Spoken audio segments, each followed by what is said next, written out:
باب الفتوح، انا عندي باب الفتوح وباب النصر، وانا قلت ان القاهره كانت محاطه ب8 بوابات بترمز ل8 مداخل للجنه. ايه الفرق ما بين باب النصر وباب الفتوح؟ باب الفتوح يعني هو فتح دولة ورجع وساب فيها حاكم تابع لي انا. هو فتح مثلا اسبانيا، شال الرئيس الاسباني وحط بداله رئيس مسلم، كده هو عمل فتوحات. باب النصر بقى ده دخل في غزو، دخل في حرب مع جيش، وخد الحاجة اللي مع الجيش ده، سلاح بقى، ذهب، اللي يلاقيه، ورجع بيه منتصر. فالناحية التانية عندي باب النصر، وهنا عندي باب الفتوح. ده الفرق. عشان كده عند باب النصر عمل وكالة. ليه؟ لأنه جايب غنايم معاه، جايب ذهب وجايب سلاح وجايب قماش وجايب اللي جايبه، عايز يبيعه، فراح عامل وكالة يبيع فيها الحاجة دي. فهمتي ازاي؟ ده بقى الباب اللي بناه رهبان، وكان تحت ما بين الباب ده لحد ما بعد الحاكم هو سجن المقشرة اللي هو تحت الأرض ده، اللي هو طبعا يعني اتردم السجن ده خالص يعني. الباب هو بنوه الرهبان، وده هو يعتبر الحدود الرسمية للقاهرة. فده كان فيه تملي دوريات، عشان كده فوق هتلاقي السور من فوق واسع، لأن في 2 خيالة رايح و2 جاي، 4 الصبح و4 بالليل، 24 ساعة في خيالة فوق المدخل ده. وكان في هنا تحت السور كان في ناس علشان أطباء بيطريين، وناس بيغسلوا هدوم العسكر، وكانوا بيدوهم يونيفورم ليهم، 2 يونيفورم ليهم صبح وليل، وناس بتطبخ لهم. وكان الطباخ بتاعهم ده لازم يكون معروف علشان ما يعملش مشكله، لانه لو اي حاجه حصلت للحارس ده معناه ان احنا كلنا رحنا في خبر كان يعني. وكانوا بيدفعوا لهم كويس جدا جدا. بره السور ده بقى، ده بره القاهره.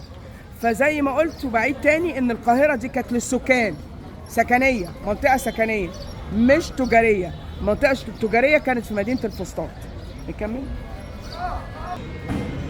لما بيجيني هنا الفاتح اللي هو المقدم او العسكري الفاتح بجيوشه، هو داخل بجيوشه، داخل برجالته، وهو سايب من ضمن رجالته ديت ناس في الدوله اللي هو فتحها وخلاص وخلصت، بقت تابعه للدوله الاسلاميه. المكان اللي هو فتحه تابع للدوله الاسلاميه. احنا هنا هنلاقي بقى ايه الضريح ده، اسمه سيدي الذوق او حسن الذوق، اللي عارف بالله بيقول. هو الراجل ده كان شيخ، وكان راجل ذوق قوي قوي، هو من اصل مغربي هو. فكان ايه بقى، بره السور ده كان في حاجه اسمها الاريتريه. اريتريه يعني ايه؟ يعني فتوات بقى، ناس بقى بصي هتقول صباح الخير هتضرب. طب ايه يا عم؟ فكان بيحصل في سوق الخضار بقى، ما في تجار هنا في الحسنيه، سوق الخضار بقى بيتخانقوا مع بعض وضرب ودب.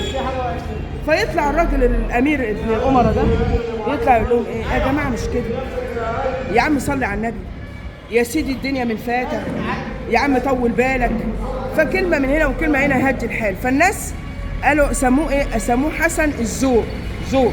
عشان كده بيقول لك ايه، الذوق ما خرجش من مصر، ما هو مات هنا فعلا، ما هو الذوق اهو اتدفن في مصر، ما خرجش بره. فالراجل ده جه طالع يا عيني يا حول الله، راح يشوف الاريتريه دول، الراجل طب مات هنا. فرحنا عاملين له المقام ده وسميناه ايه؟ ضريح سيدي العارف بالله الذوق او حسن الذوق. احنا هنشوف من بره بقى الناس اللي اشتغلت في المكان ده، ماشي؟ ايه الحكايه قلت ان اللي اشتغل في البوابه دي رهبان مصريين ومن سوريا ومصريين. ليه؟ قالوا له انت عايز تعمل سور محترم، هات رهبان، لان هم دول متخصصين. حاضر يا عم. هنعمله بايه؟ هنعمله بالحجر الجيري. بصي بقى، ده في قصر في سوريا وخصوصا في دمشق، اسمه قصر النمر. وقصر النمر دوت الزخرفه بتاعته كده ماشي. فدوت يعني نموذج لزخرفه قصر النمر في سوريا. بص بقى هنا هتلاقي راس كبش. شايفه راس الكبش اهي كبشه.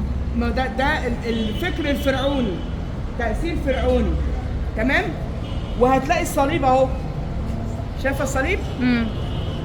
نيجي بقى للقوس ده، هتلاقي هنا اهو اشكال معينه كده. العقد المعين ده اللي زي السبحه، مش عارفه السبحه بتبقى شكلها كده مش خرز مدور، ده الجديد، لكن هي كانت اشكال معينه لانه الشكل دوت بيرمز لمختلف القبائل العربيه المترابطه الاسلاميه ماشي. خش جوه شويه هتلاقي ايه بقى؟ هتلاقي الصليب اهو شايفاه؟ وهتلاقي النجمه الخماسيه ده تاثير اسلامي، وهتلاقي نجمه داوود اهي، وهتلاقي الورده. شايفه الورده دي؟ الورده ديت ورده زهره عباد الشمس اللي بترمز للنور الالهي. وهتلاقي الورده اللي عامله زي الصليب دي زهره الياسمين بترمز للنور الالهي برضه. فاهماني؟ فهو هنا هم شكل لك اهو مسيحيين ومسلمين والدنيا كلها اهو اشتغل اهو في البوابه اهي. فاهماني؟ شايفه؟ يبقى هنا بتشرحي التأثير مصري، سوري، مسيحي، قبطي، يهودي موجودين على المدخل بتاع باب الفتوح. تمام؟